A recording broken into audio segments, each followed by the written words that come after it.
progress in terms of awareness, in terms of communication, and as we're in collaboration, right? I still think we're far off because this is a deep institutional issue that was created a century ago, maybe a little bit longer, in terms of our policies, based on the culture. To be frank with you, the culture of Dallas, culture of the America at that time, racially, gender, and just emphasizing on a certain demographic, and having consequences in subsequent cultures that we're trying to correct in 2019 and beyond. And so outside of just collaborating, outside of just communicating, we actually have to exert energy and effort to try to change policies, to change mindsets of the definition of economic development. Some people can easily ignore the fact that other communities suffer from decisions that are made by historically dominant organizations and dominant companies.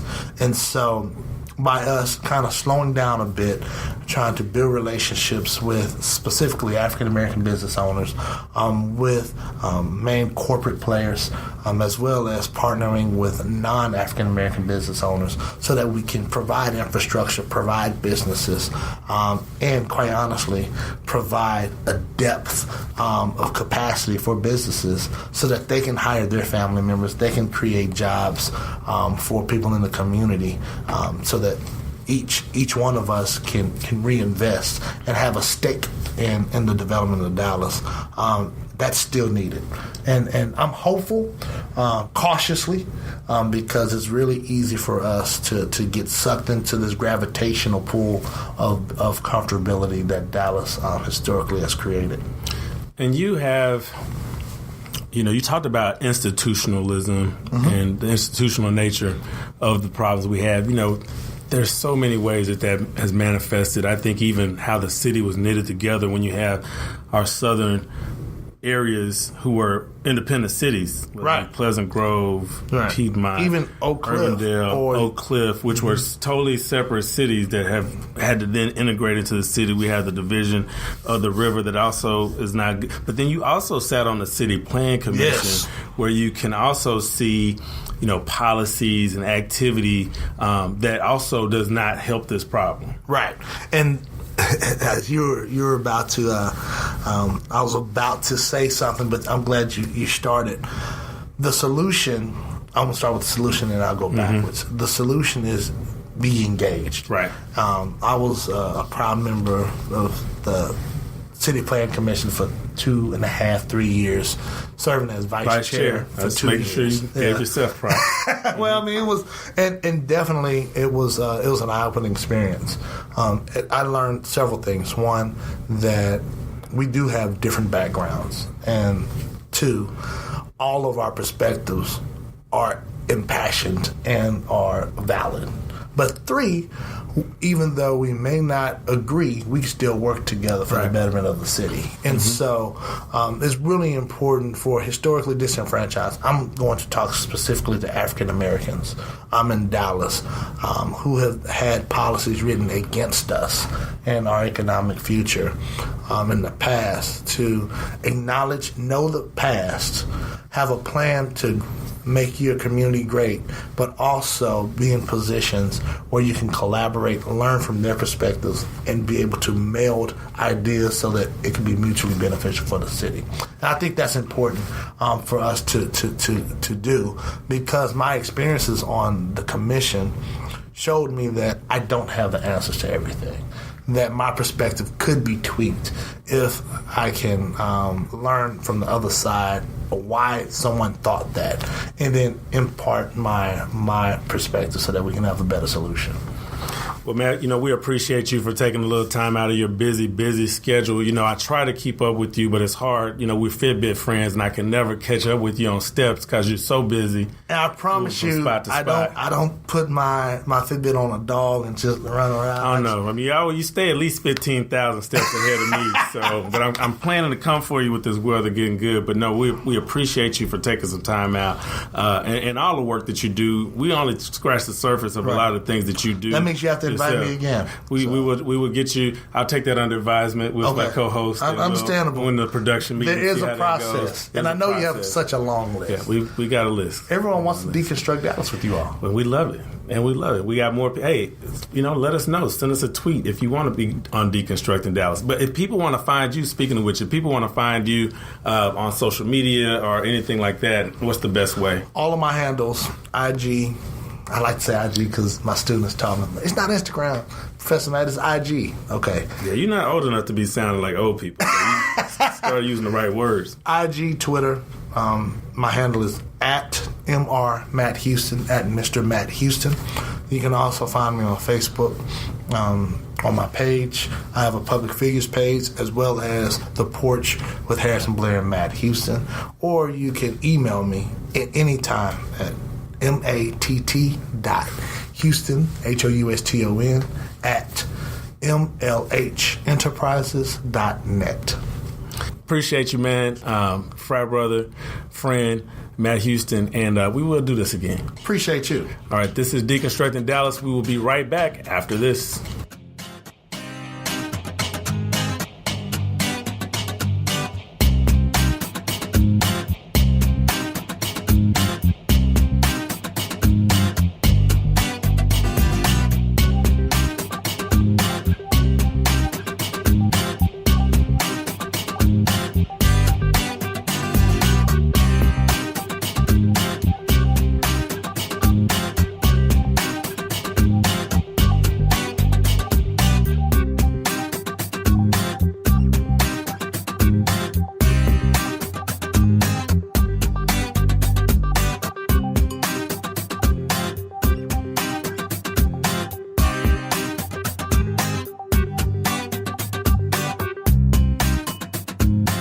Deconstructing Dallas, Ryan Trimble, Shawn Williams. Shawn, always good to hear the great Matt Houston and hear what that guy's up to. He's a good dude and really appreciate him taking some time.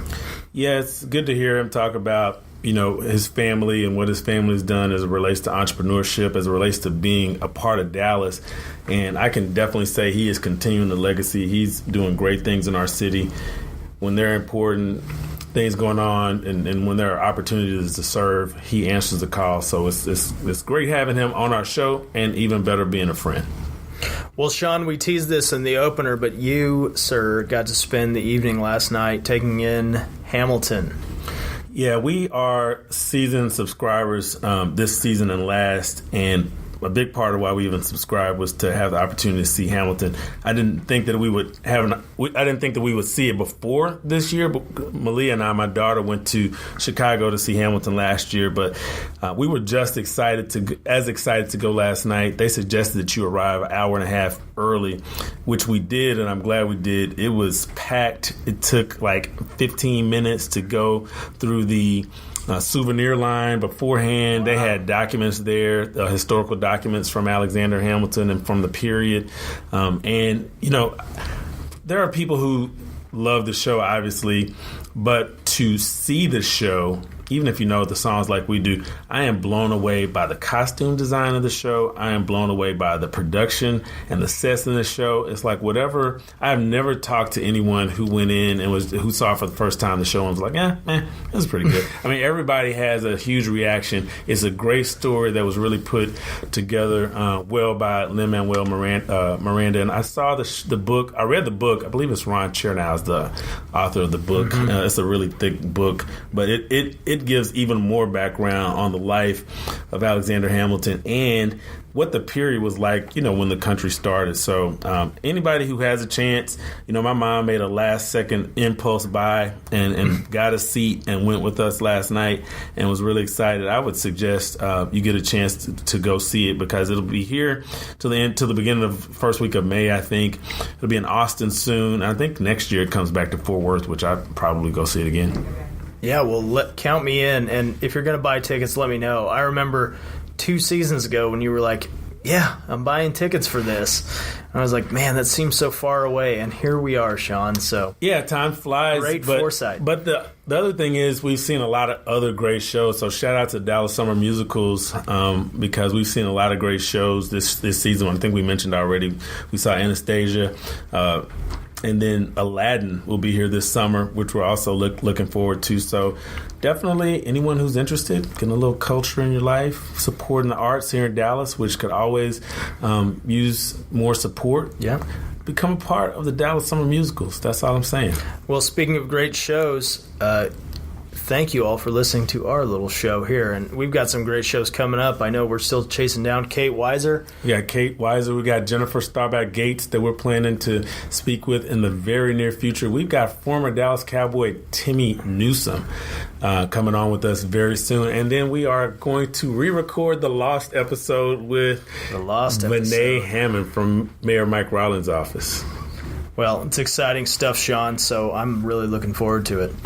Well, we want to thank everybody for checking in with us. We've had some really great shows, but even besides the fact that we've had great guests, we've had a lot of great feedback on social media. So always remember you can tweet Ryan at rtrimble15, or you can tweet me at Shawn P. Williams, SHAWN Williams. We love getting your feedback, love getting your ideas. This is an Allen Media production. We want to thank Mary Woodley. We want to thank Jennifer Pascal. We thank Matt Houston for coming on with us today and chatting about all the great work he's doing. Please go and give us a review, a 5-star review. Like our podcast on whatever podcast platform you're listening to, but especially for those Apple Podcast users, especially for those iPhone users, we would love to get a 5-star review from you. And you can leave a review also. So, for Ryan Trimble, this is Shawn Williams for Deconstructing Dallas. Adios.